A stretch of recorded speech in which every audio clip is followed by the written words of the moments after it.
Hello guys, welcome to my channel. Thank you so much for being here.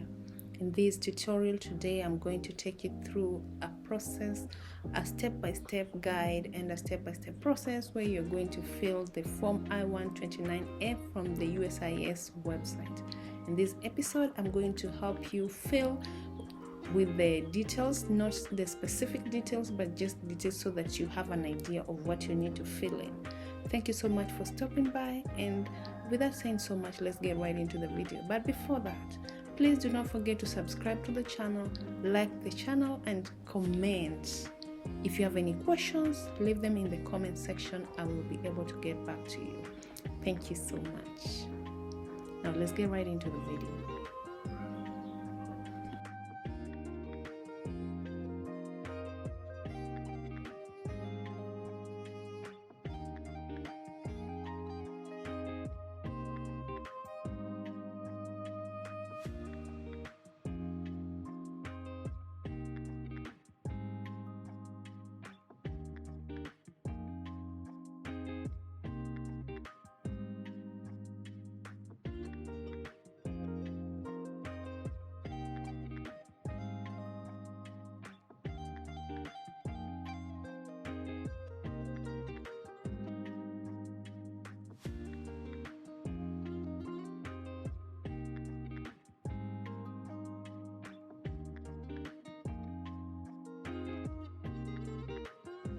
So the first step is you come to the USCIS website and look for the document forms and documents to download, and once you're there you will download the document.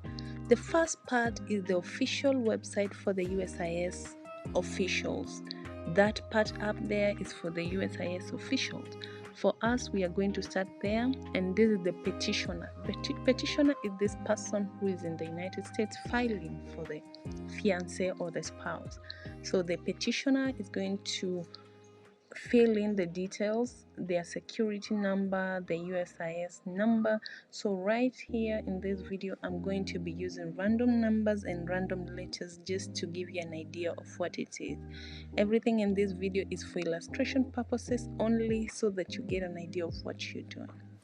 So we are going on ahead to fill the social security number, USCIS number, alien number. And then the second part, the fourth part is for you choose, are you filling the fiancé or the spousal visa? For this case, we're going to be focusing on the K1 visa, so we are going to use K1 as an example. Then you go on ahead, you fill, if you have a spousal visa, you're going to fill in the details, their first name, their middle name, and their last name. All right, so you're going to fill in according to what you've been asked if you are filing for a spousal visa. But if you're doing fiancé visa, you do not have to fill this part right here. Then once you're done with that, you're going to put in the other names. If you do not have other names, you need to put NA, not applicable, everywhere. Not applicable, not applicable, if you do not have any other names you're using. Now we are on the mailing address. So your mailing address is where you'll be receiving the mails. So you input your name. Once you put in your name, we are going to use here like John Kibaki, and then you input in your name, you input in your street, if it's an apartment or a house or a floor, you choose whichever is there, right? Then you input the floor or apartment, and then the city or town, you input the city where you are, you choose from the state where you are from, you choose either of them. So for this case, we're just going to choose any random city and just input there, right? So there you go. I'm trying to figure out what I'll put, so let's just, I'll choose this one. And then for the zip code, I just put Texas. I'm using random numbers, as I said, so please guys just understand for illustration purposes. I hope you get what I'm saying. The zip code, you put in the province, the postal code, the country, and after you input the country, they'll ask you questions like Now, if it's a yes, you yes. If it's no, it's no. Then you come onto this side. This is your information. You're continuing to fill in the information. So this is your physical address, like for the last past year, your address history. So you're going to input also the street number, then the floor, the apartment. If it's an apartment, if it's a floor, if it's a street, you're going to input that. You put on the details, then you come on, choose the state.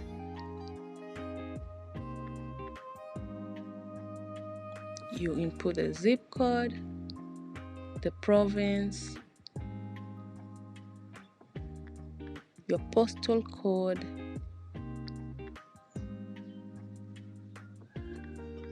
your country, date, starting with the month, day, then year, according to how you've been given month, day, and year. So you input in the date,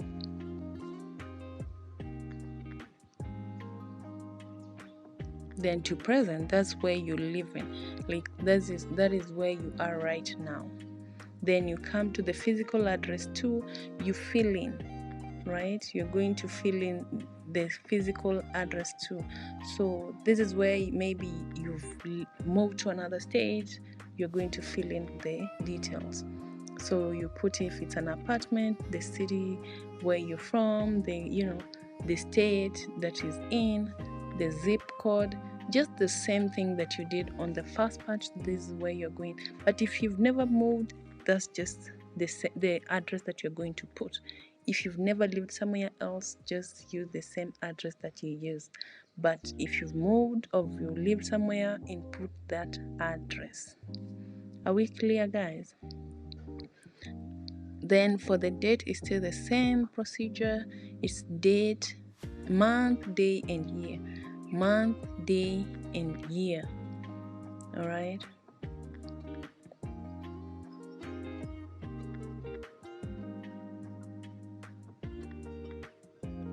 And year.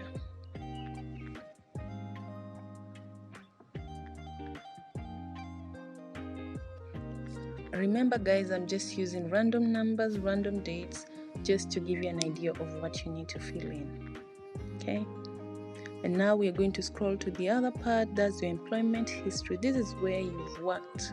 So you're going to put the name of the employer, where you've worked, and then once you're done, you put the street number, the apartment where you live, the city or town, the state, the zip code, the province where it is, the postal code, the country, and then once you put your country, now you have to specify what you've been doing. So for this instance, we're going to use doctor as an example.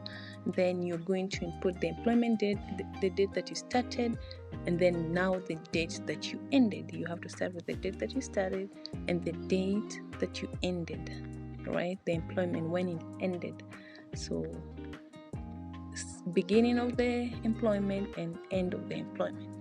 Then you move on to employer number 2. You fill in. If you don't have any employer number 2, you put in NA.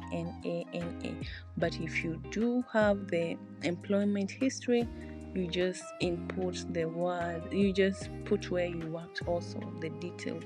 Every detail matters, guys. So the city, you input the city, the zip code, the province, postal code. So guys, remember, as I said, I'm using random numbers, but you have to be very clear of what you write, because that's the information they'll be using. So yeah, then the year, you put in everything. Every detail should be very clear. Okay, now we're still continuing with this part from the other part, so we are still continuing. Okay, so from there you come here, you put in the employment date that you started and then the employment date that you finished. Okay, so now we go to other information. So you are a male or you are a female. If you're a petitioner who's a male or a female, for this case we're going to use a male. So we are going to use remember our situation. We have a male. If it's a female, you write a female. If it's a male, you write a male. So in this case, it's a male, and this person is very single. Sorry for the mistake right there. It's supposed to be a male, not a female. So the details that we use up there is the details that we're going to put here. So remember here in this space, this guy, he was a guy, so we have to put in a male, not a female. So this is a male counterpart who was filling in the details. So it's a male, their date of birth, their mailing address. You're still continuing with the information as the petitioner. You're still filling in. If you're single, married, widowed, you put in the village you are in, the passport, the country of birth where you were born. Then you continue still on the same petitioner. You're still continuing, all right? So information about your parents. You write their first name, their middle name, and their last name. Then the date of birth, the same format. It's a day, it's month, day, and year. You input in, it's a male, if it's a dad, if it's a female, it's a mom. So male, their country of birth, their village, and their country of residence, where they live, right, when you're applying for that. Then now you continue also their family name, their given name, and their middle name. All right, family name, given name, and the middle name. Then once you fill that, you come to the date, also the same format. You input in the date. Then you come to the second part. For the female, you input the female, write their country of birth, city of village of residence, where they live, the city, and then the country of residence, okay, where they live. Then have you ever, so you input either no if you've been married before, so you input that. You come there. If you put yes, you have to give details. You have to give the name of your spouse, their family, their name. So if you come there, you input the name, their first name, their middle name, and their last name. If not applicable, not applicable, not applicable. Then you come to the citizenship information. You input everything there. Are you a U.S. citizen? Are you by naturalization? Are you born in the United States? So depending with the situation, you'll put there. If it's by citizen, then naturalization, there's another evidence that you have to put. So if you're by naturalization, you'll come there, put your certificate number. You will have to fill your certificate number, the place of you input everything, you fill in the details that is required. Okay. So if you got it by naturalization, that's where you're going to put. So additional information you input. Have you ever been, filed Form I-129? If yes, yes. If no, no. If yes, there's information that you need to input there. Okay. Then you put their alien number, their family name, their middle name, date of birth, and year. You input all there. But if it's not there, you put NA. If it's yes, you input their details. Okay, make sure you input all the details there. But if it's no, for this case, we are not going to do nothing. So you can't fill in. You just leave it blank. Then you come on here, like, have you ever, from I-129, you put in the details. Yeah, if it was approved that's the part that you filled in yes. If it was approved, you put in approved. If not, denied, what the reason as to why. Then if they have children, yes, you come in, fill in the details, their age and everything. But if it's no, you move ahead. You just move on and you don't fill anything. If it's no, don't fill anything. Just leave it blank. Yeah, so now you are going to provide the details of the history. So you're going to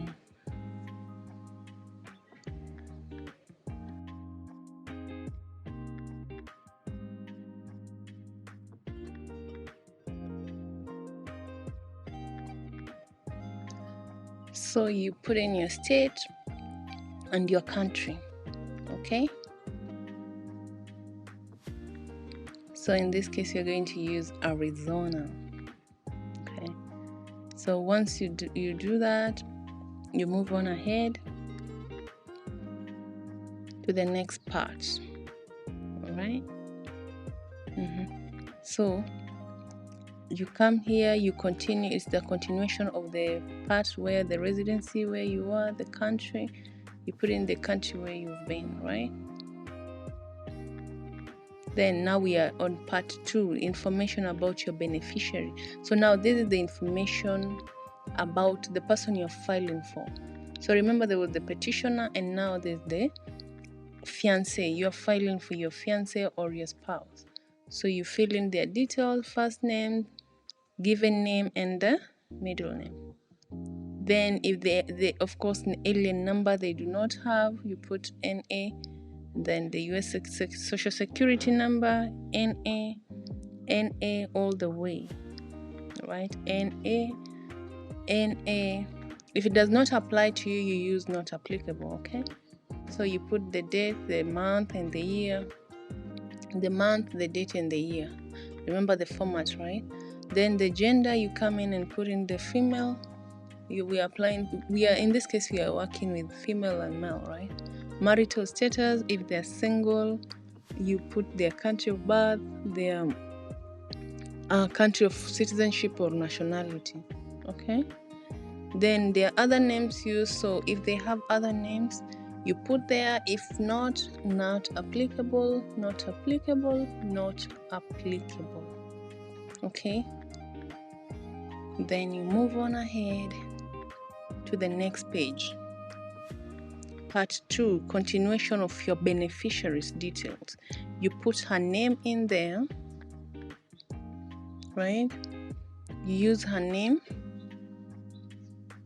those details that you filled in there.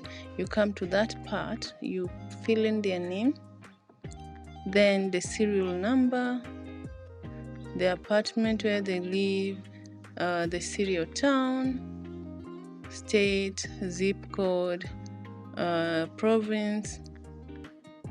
We do not have a state most of the time, then the province, and then the postal code. Okay, then you fill in the country. So you continue. Now you are on the beneficiary's address history. So this is the beneficiary address history, where they have lived for the past 5 years, right? You now input in the street name, street number, the floor where they live, the city or town, zip code, the province, postal code, the country, date from month, date, and year to present, right? So that's the date that they have stayed in that place.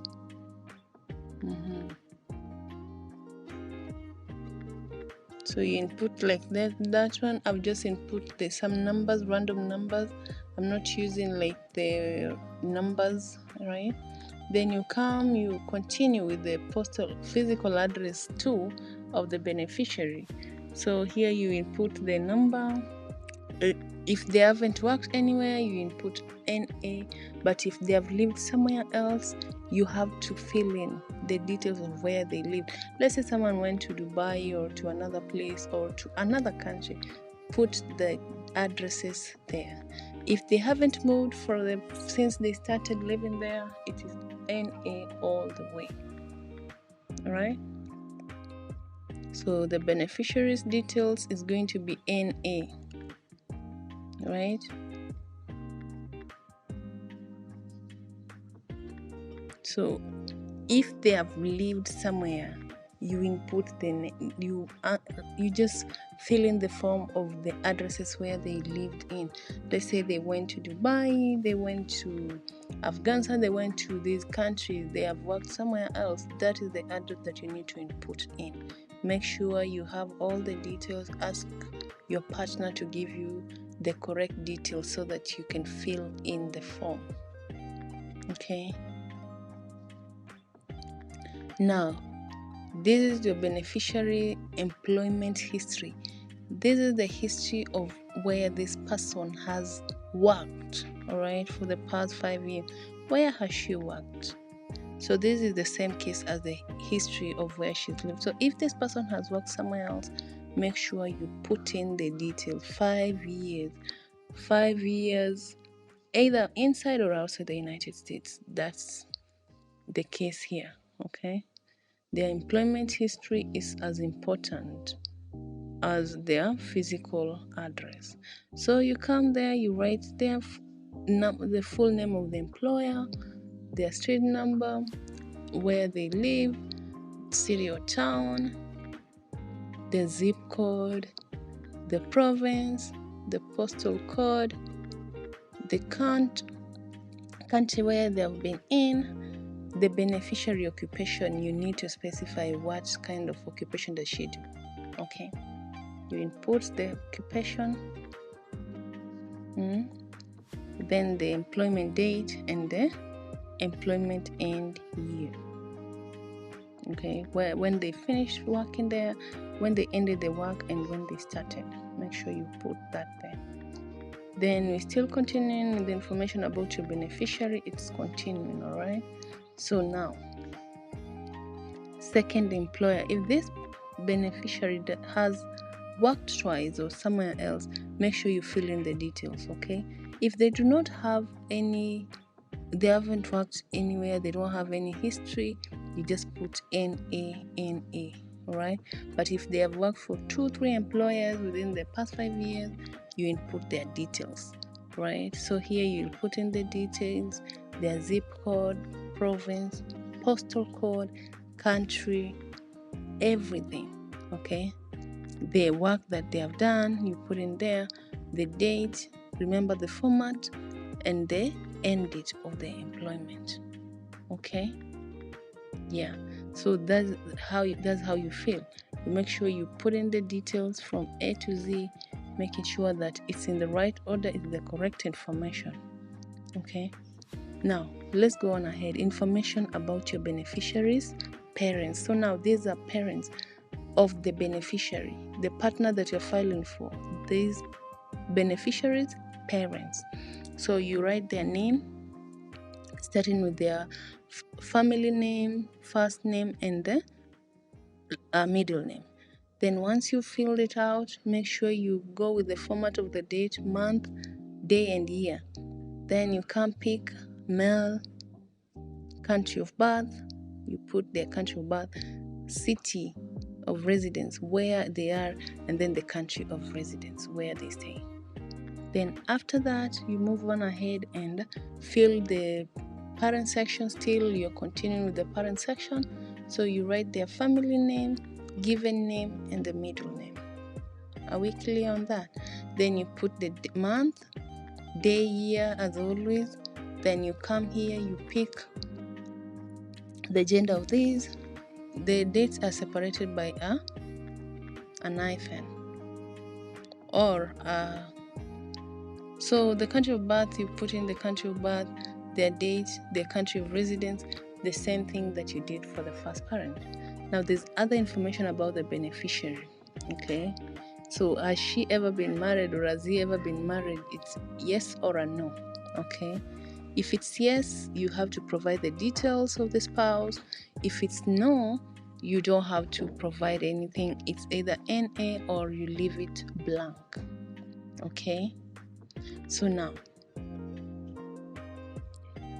so has he ever lived in the US? Either yes or no. If yes, there's details that you need to fill up.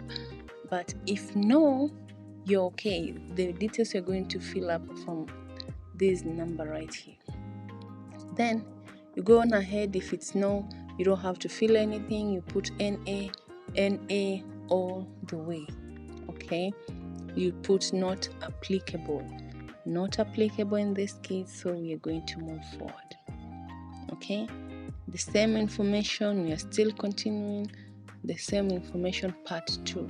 So now you continue, you answer.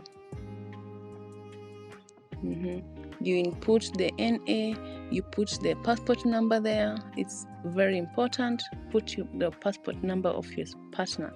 And then here, not applicable because for this case, but if it's applicable, make sure that you put in the information that is needed. If this person has traveled before, make sure you put in the traveling number because it's always written on their passport. So do you have any children? Yes. If yes, you put in their names, their given name, their country of birth, where they were born. So this is for people who have kids. You are filing for someone who has kids, they'll have to fill in. But then if they do not have kids, you'll say no, you'll take on no, and then you'll answer. You will on the blank spaces you'll put NA. Correct? Yes. So if it's no, for these details you don't have to fill in, you just put in no, and then for here you just put in NA. Are we together? Yes. So NA and NA. Okay. Then for the country of birth, it's still NA. Right? So yes, we are putting NA. Then we delete the date. It's not necessary, it's not needed, NA. Okay. So those children, do they live with the beneficiary? That is if you answered yes. If you answered yes, they live with the beneficiary. You either, if it's yes, you put in yes, then you put in the street number where they live in. You put in the details. If it's no, it's not applicable everywhere. So if you have kids, put in the details. If you do not have kids, it's NA all the way. Okay. Then now we move on ahead to address in the United States where a beneficiary intends to live. So this is the address of the petitioner. Petitioner is someone who is filing for this. So there are details where they will be staying. So remember the first, when we started the page, when we just started from the beginning, the first information that you input about your address, the address right here, the first page, the same information is the information that you're going to fill on this part right here. Okay, that's the information that you're going to fill right here. Okay, in this part. So now you input all the details the same way that you did the apartment, the street number, the apartment, everything, input it there, the correct address, because this is where this fiancé will be staying and where her details will be sent. Okay, you input the telephone number, then physical address of the beneficiary. This is where the beneficiary currently stays. Okay, where the beneficiary currently stays. So you're going to input all the details of where they are staying in the meantime. Are we together? Yes? So you're going to move on ahead and put in the address. Let's say they are in Kenya, you are going to input their address of where they live, where they're staying, and yeah, everything is going to be right. So this, for instance, you'll put street number, you input all the details there. Okay, make sure you input the details, the city where they're staying, the province, and the postal code, country, and daytime, like the number they can be called on. So their daytime number, make sure you put it in there. So now your beneficiary's name and address in their native alphabet. So this applies to people who like Arabic, these Arabs, or people who speak Arabic, because their language is in a different language. They'll have to input their name there. But for these other languages, if your language is English, you put NA all the way to the end. NA. Alright, because you do not have another language to input your name on it. So now we are on the information about your beneficiary. We are continuing. So here you're going to say no. Are you related? It's no. If you're related, you have to specify how related are you. Is it your cousin? Is it your what? So depending with the situation, but mostly it's no, you're not related. Then have you met with this person? It's yes for the last 2 years, because that's the requirement, that you have to have met in person before you file for the fiancé visa. So here you're going to show the evidence that you guys have met in person and that you're ready to, your love is real and it's genuine. So this part right here is additional information with the information. So you have to show the pictures that you took, the plane ticket that you took, the guy took or the lady took. You have to show Airbnb. You have to show everything that you've had, like the trips. Where did you guys meet? Have you taken any food? The money transaction. Did you do something? Like all those things that you've done together, you make sure you collect them, the pictures, the images, the videos, video calls. All these will be in a separate envelope, but you're going to attach to this. It will be in a separate envelope, but you're going to attach to this. So you'll fill this form, but still you'll have an envelope that contains all the evidence that you guys have met, are in love, and are planning to be together. If it's a spousal visa, you show that you've been married, so you have to put together the photos, the marriage certificate, and everything that you've done together as a couple. Just it's evidence to show that, hey, now you guys have done it. Okay, so that is what that space is about. You don't have to write it there, but you have to show the time, the places, and the things that you've done together. It's very, very, very important. Okay, let's move on ahead. So here is the IMB. These are organizations that help people get in love. Most people don't use them, but if you've used any of those organizations, you have to fill in here. But if you haven't, don't do that. Then you have to process. If you have someone who's processing your process, you write there. If not, don't write there. Okay. If you're doing it for yourself, it's NANAN. Then part 3, that is the information that you have to give. So if you've ever been convicted, you have to read through every other word. Make sure that you understand. If you have any criminal record, make sure that you are there. But for this case, we're going to use no. Any offense that you've done, make sure if it's a yes, you provide the evidence. If it's a no, you don't have to go on ahead and do it. So make sure you read through everything and every other word to the letter. Okay, guys? Yeah. So make sure that you've read every other word and you do not have any criminal record to your name. But if you do, you have to answer the right way, because there's waivers for that. Okay. Then question 34 you'll be, are you using someone, or do you understand? You come there, you put in, you choose from whatever suits your case from there. Then here you say no, we move on ahead. If you have done any, if yes, you need to provide information. That additional information is going to be answered on page 8. But for here, that's just a blank space to show you that you can provide the evidence to the other place. So now the waiver requirement. So for those people who have criminal records, there's waivers for you. You have to check which waiver applies to you, and you have to put in there.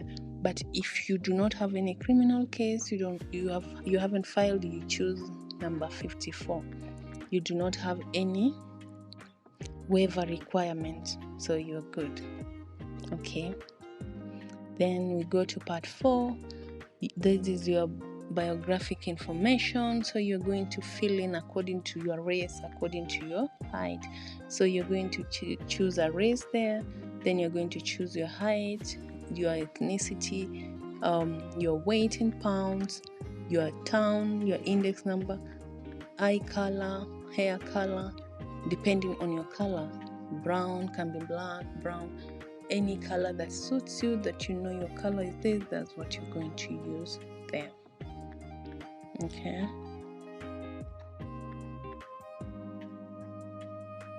So for the hair color, you choose either black, brown, or any color that you have. Okay. Then you go to part 5, that is the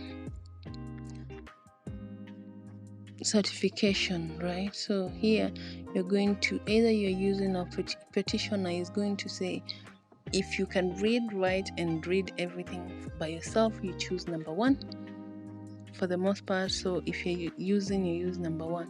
But if you're going to use an interpreter, you'll choose number 1A, and then you're going to provide information, further information about them. For this case, we know how to read and write. Then the petitioner, if you're using a petitioner, the petitioner's contact information. So this is the information. You put in your name, your date and full telephone number, your mobile telephone number, and the petitioner's email address. So you put in your address, phone number, and your daytime number. Okay, so you input your number. But if not, no, there is not an applicable. That is wrong. You're supposed to put in your information, because that's how they'll be able to reach out to you. Your email address, your telephone number, and your daytime telephone number.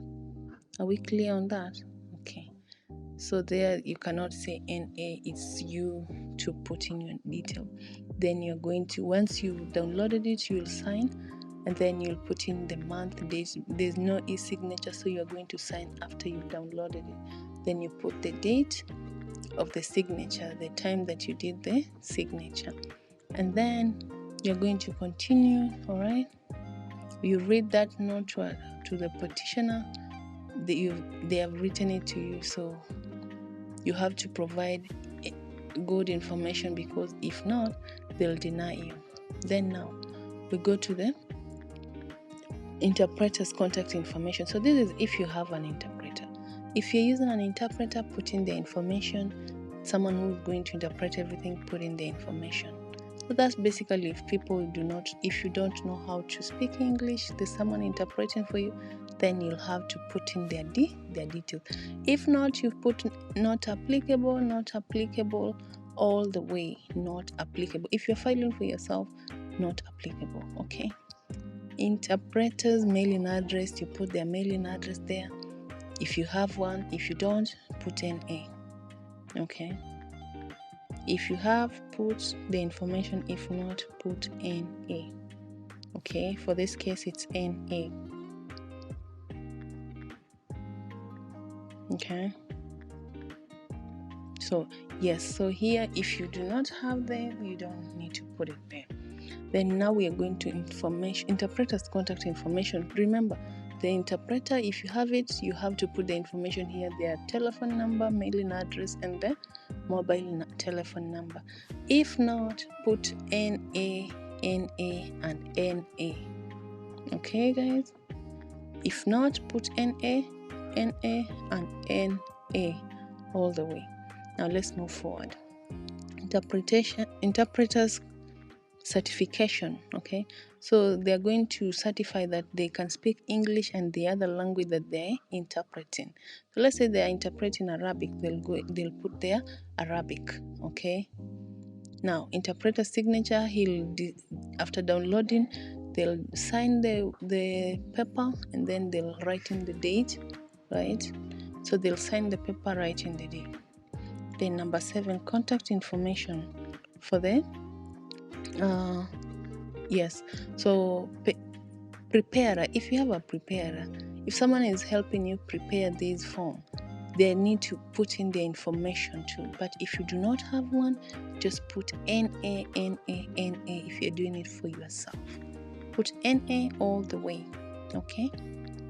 You don't have to put in, but if you have someone, you have to put in the information. If someone is preparing for you, let's say it's a lawyer, you have to put in the information so that they'll be able to reach out to them. Then you put in the information of the preparer, you input their street number, the same thing all the way, you input the information there. But if you do not have it, remember guys, it's NA and NA and NA. I can't insist that enough. Okay. Now, this is the case where you don't have the preparer preparing for you. You are doing it for yourself. You put NA. Okay. NA, NA, and NA. Okay, guys, the whole part should be NA. Now, preparer's contact information, you have to put in there. If not, NA. For this case, it's NA. Okay. Now, let's move on ahead.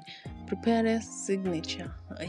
They're going to say to take either one or B, depending on their situation. Okay. Now, let's go to part 7. Where is the contact information declaration and of the preparer's certification. They'll put in their signature and their date. Okay, make sure they sign the paper before you hand it over to USCIS. Now, this is part 8. This is the part I was telling you, it's additional information. So this is maybe you answered up there on, and they told you if you have additional information, you need to provide. So page 8 is for additional information, additional evidence. Let's say you had evidence, but the space there was very limited. All you have to do is come up here, answer, and put everything that you've been told here. So additional information is given on page 8. You come, you write according to the number that you had, because maybe the space was limited. You'll have to answer it. You'll have to answer it here. Sorry for that. Okay, guys. So that's all from me. Thank you so much for watching to the end, for being patient with me. I wish you good luck in everything that you do. So that is everything that you need to know. And if there's anywhere you haven't understood, guys, feel free to drop a question in the comment section. Guys, and with that being said, now that we've gone through all the form, you filled everything, you provided the evidence, now it's time for you to wait for the USCIS to go through your document, the one that you presented, and they'll get back to you. It usually takes 6 months or more depending with the case. So if they find that you fill the forms and there's something that they still need from you, they will communicate to you. So if you have any questions, please leave them down below in the comment section, and please don't forget to subscribe to the channel, like the channel, and share the video. Thank you so much for stopping by and for listening to the end. I love you guys. Bye bye.